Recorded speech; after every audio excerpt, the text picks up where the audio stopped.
There's a hidden communication code of the type known and used in ancient Egypt, where specific geometric forms are like antennas that connect with and resonate with different planes of nature.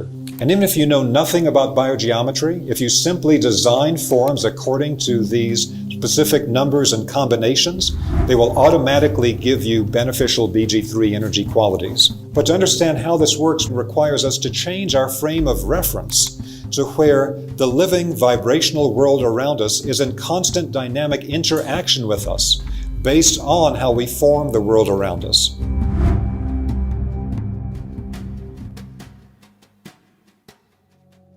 Biogeometry is the science of energy balancing.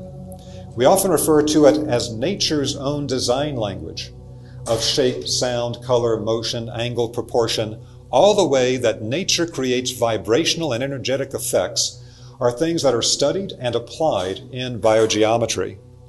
It's also based on the principles of resonance, and resonance is when things of a similar vibrational quality can exchange energy and information, and the principle of harmonics, where this vibrational exchange takes place at all levels, at all planes of existence, all dimensions. Now, one of the remarkable things inside biogeometry is that it has practical methods for us to directly detect specific vibrational qualities, differentiate them one from another, and to apply them or transform them for practical purposes. Dr. Karim has also succeeded in identifying a specific vibrational quality not discovered by the French, that is the vibrational quality that balances all living energy systems.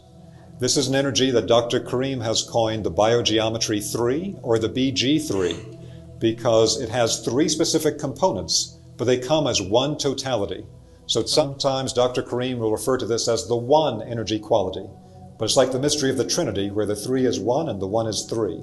But Dr. Karim's original research was able to isolate the three specific vibrations that do balance all living energy systems, the BG3. There's also a hidden part of the system that Dr. Karim discovered, where particular geometric forms will resonate with different planes of nature. Now, we know that the human being contains more than a physical aspect. Along with our physical aspect, as understood by every classical tradition on the planet, we have a body of life energy that the Greeks called ether, and the Chinese called chi, and the Japanese call ki, and that the Indians call prana. In addition to this body of life energy, we have what's often referred to as the astral or emotional body. We have a body of mental activity, and we have higher spiritual bodies as well. There's a hidden communication code of the type known and used in ancient Egypt, where specific geometric forms are like antennas that connect with and resonate with different planes of nature, so that the form that you see on this particular slide is a type of pendulum developed by Dr. Karim that brings together a variety of these shapes that connect to the different planes. The shape that connects to what's often referred to as the astral plane, that is actually the source of the human emotional body, is the form of a hemisphere or a pyramid, so that these geometric forms have multiple aspects to them. And so one of those is that it connects to a very specific aspect of the subtle worlds. In ancient Egypt, they understood that they were constantly interacting with conscious forces of nature, and they termed these conscious forces of nature the netters. The Egyptians understood they were interacting with conscious forces of nature, and they understood how to have a communication code with these conscious forces of nature. Virtually every classical tradition in the ancient world had some type of shamanic science in which they knew how to talk with forces of nature. And particularly in ancient Egypt, they had mastered these communication codes. One way that these codes manifest is in pure geometric form, that the forms themselves hold a particular type of vibrational or energetic content that connects with higher realms through resonance and harmonics. In this particular illustration that we have received from Dr. Karim, it shows a netter interacting with the pharaoh. And the interaction between this force of nature and the pharaoh is through particular forms held in the hand. These forms have a geometric form to them, but their geometric form actually emits specific vibrational qualities. And this is one of the secrets of the ancient Egyptian temple science, that some of the forms that we see from ancient Egypt, like the form of the Ankh, is not simply a metaphor, is not simply a symbol for life, but the form itself actually emits a carrier wave, emits a vibration that has an effect on living beings. So what we see represented here is that in ancient Egypt they knew how to communicate with the forces of nature through these communication codes, including that of geometry. And these geometric forms have a vibrational content as well as a symbolic meaning. Khalil Massia did a tremendous amount of research in looking for particular types of forms from ancient Egypt that were spread throughout museums in Middle East and Europe. And the form you see here is a form known as the Waj. In Europe, it's known as the Egyptian pendulum. This particular form is one that is represented in many European and Middle Eastern museum collections, and they usually simply label it as some type of ritual object. But ritual object is just a description they give for something that they don't know what it is or how it was used. What it actually is a pendulum that has a specific type of vibrational emission from it. The vibrational emission from this pendulum comes from the hemispherical cap at the top, and the vibration that it emits is modified by what looks like zigzag lines, similar to a specific letter in the hieroglyphic language, that changes the vibration so that the emission from the tip has a penetrating carrier wave of energy. In ancient Egypt, they used a science using these forms and their vibrational qualities to communicate with natural forces and to develop a science of being able to differentiate different vibrational qualities and to know their effect on living beings, both as far as energetic and health effects, as well as effects on consciousness. In 1933, something very important happened. At that time, a particular researcher named André de Bellezalle, along with his co-worker Leon Chameray, were able to isolate a specific range of vibrational qualities that became a type of vibrational spectrum. They built on the work of earlier pioneers like Louis Turin, a radio engineer in France. But this individual that you see in these pictures, de Bellezalle, was able to finish the spectrum. So just as we have today an electromagnetic spectrum that allows us to create electromagnetic technologies, so at that time, in 1933, they completed this understanding of the range of vibrational energies that are too subtle to be picked up by electromagnetic detection equipment. However, these subtle energies were known to the ancient spiritual traditions who practically applied these energies. And these particular energies do affect living beings, all biological life, in a profound manner. Although again, simple electromagnetic detection equipment will not detect their presence. They split the spectrum up into 12 different parts, and they completed the spectrum when they identified a penetrating carrier wave of energy that they referred to under the somewhat confusing name of negative green. Without going into detail as to why they called it negative green, we'll simply say it's a very strong penetrating carrier wave that can be emitted by specific geometric forms. And this particular carrier wave of energy was found by the French researchers to be capable of penetrating thicknesses of lead that could not be penetrated by X-rays. So with the research that they did, you can see de Bellezalle in front of an array of hemispheres pointing in a particular direction. They could actually manifest and amplify, sometimes to a dangerous extent, this particular vibration through these types of methods. You'll also see an illustration of a hemisphere and pyramid form. They found that these forms actually emit this penetrating carrier wave from their base.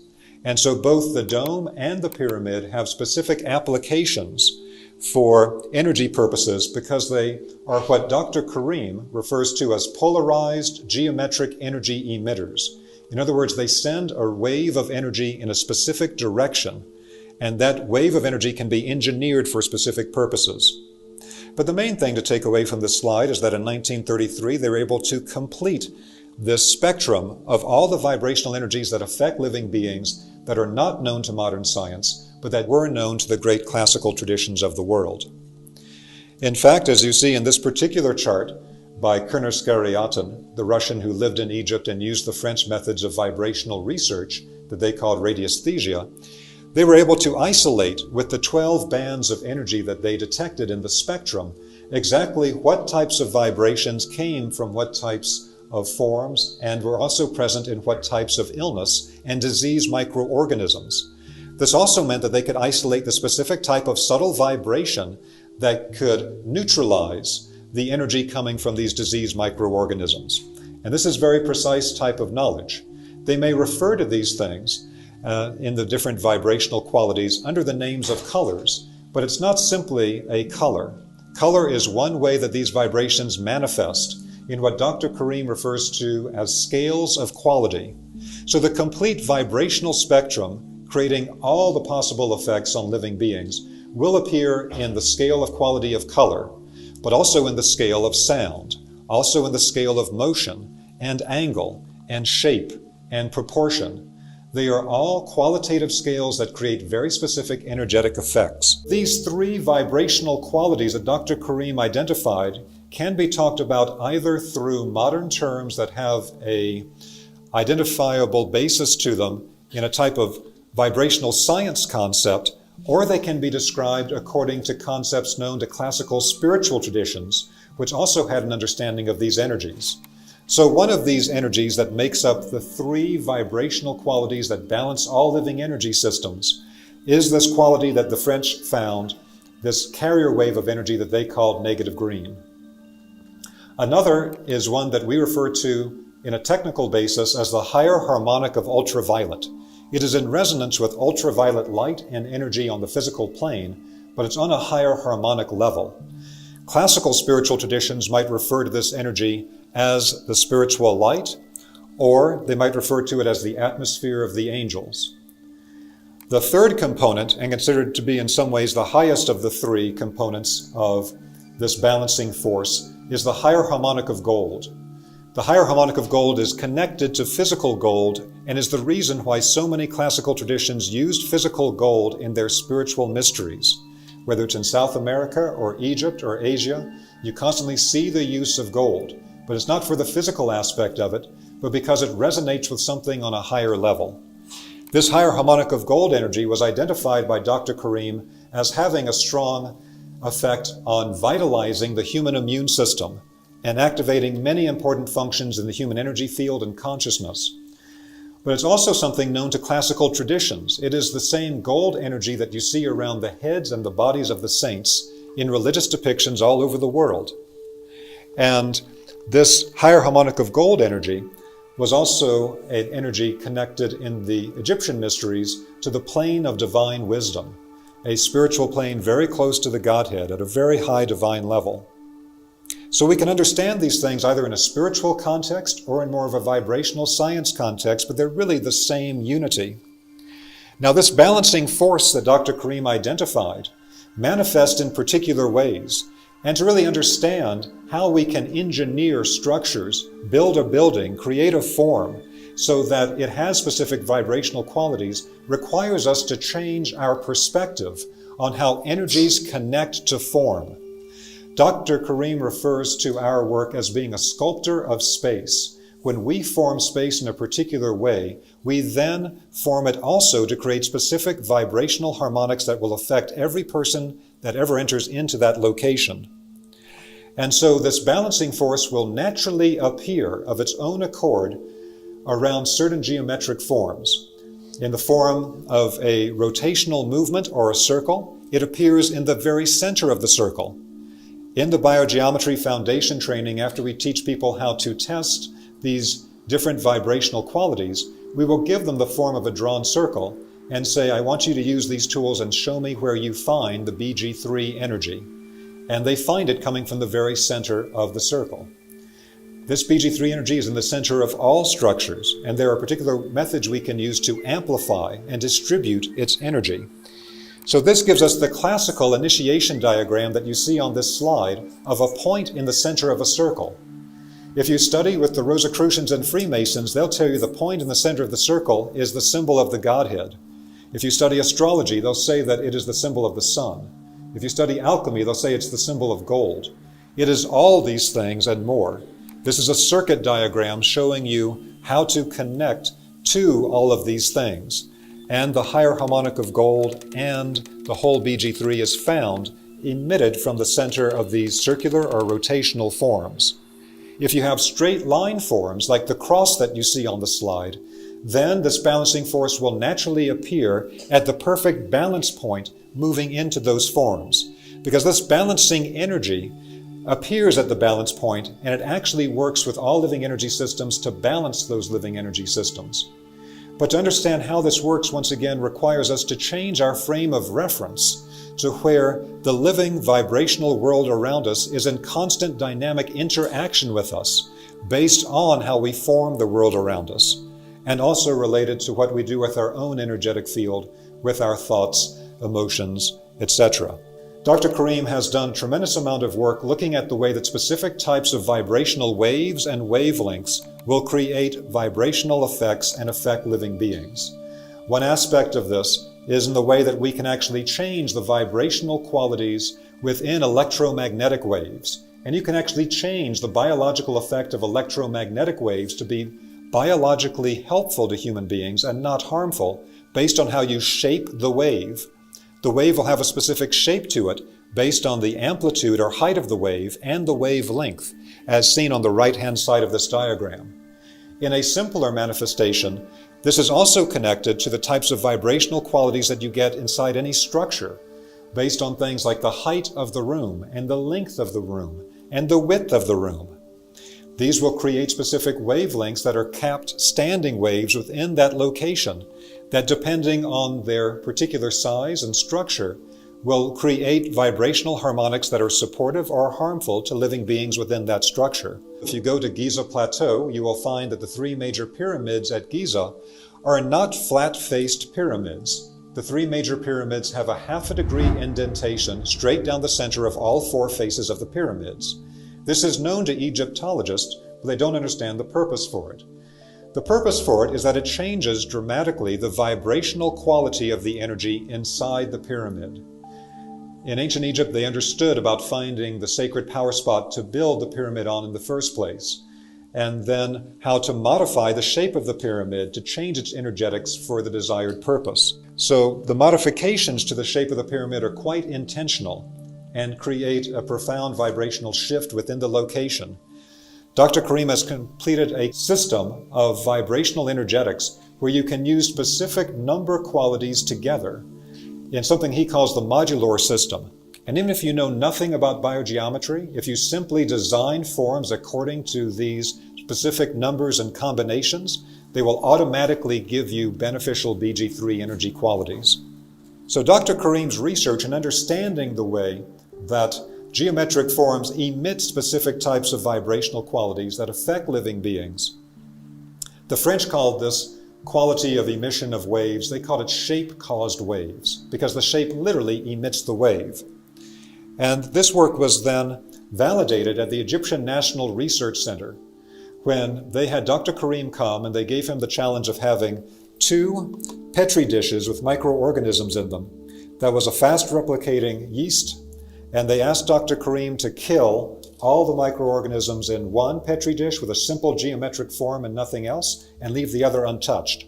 And to give you some sense of the type of person Dr. Karim is, he said, biogeometry is not for killing, and I'm not going to kill anything.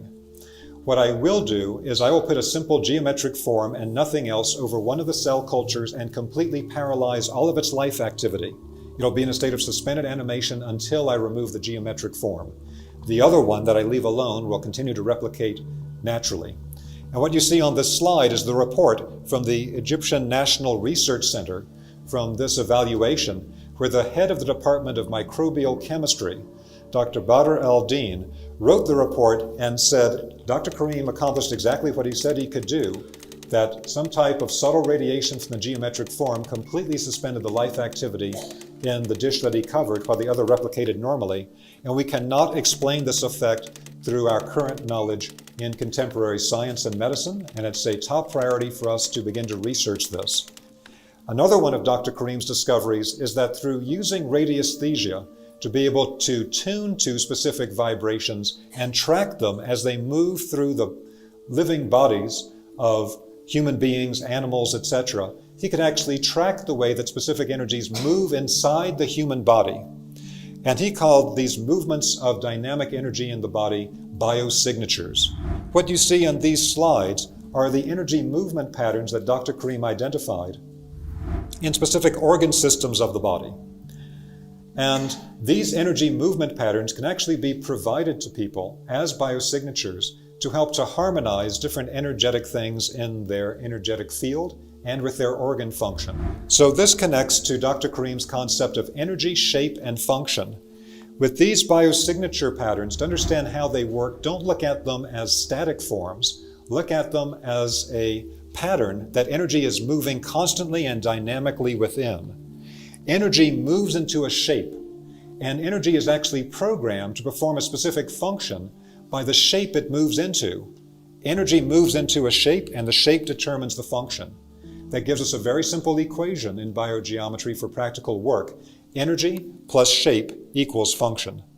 Dr. Karim has also done numerous projects, not just with human beings, but with animals, with plants, etc.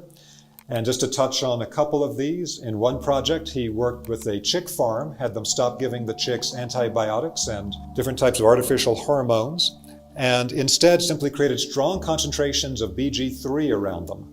They found that the chickens grew faster, healthier, without any of the normal methods, and actually their flesh, when they were later consumed for food, were actually full of this BG3 energy. He's also done research into the growing of crops, and in one of the many projects he's done on the Red Sea, he was given the challenge, can you help us to grow sweet potatoes in salt water? Normally, sweet potatoes and other crops will not grow in salt water, but taking the salt out of the Red Sea is an extremely expensive process of desalinization. So, to make a long story short, Dr. Karim took the salt water straight from the Red Sea and ran it through particular shapes of containers and channels that infused the water with this BG3 balancing energy, and then applied it to the growing of the sweet potatoes. So what you see on these slides is, on the left-hand side, the normal growth of a control normal sweet potato grown with fresh water. Then the one to the right of it is a sweet potato that didn't really grow at all through normal salt water, because you can't normally grow crops with salt water. But at the bottom, you see a sweet potato grown with salt water that did not have any of the salt taken out of it, but it simply had been held within BG3 containers and run through BG3 channels to change its vibrational quality. And so Dr. Karim doesn't make any claims for this, but it shows that the vibrational quality of the water appears to be able to overcome even the actual chemical constituents of the water, which is a remarkable finding.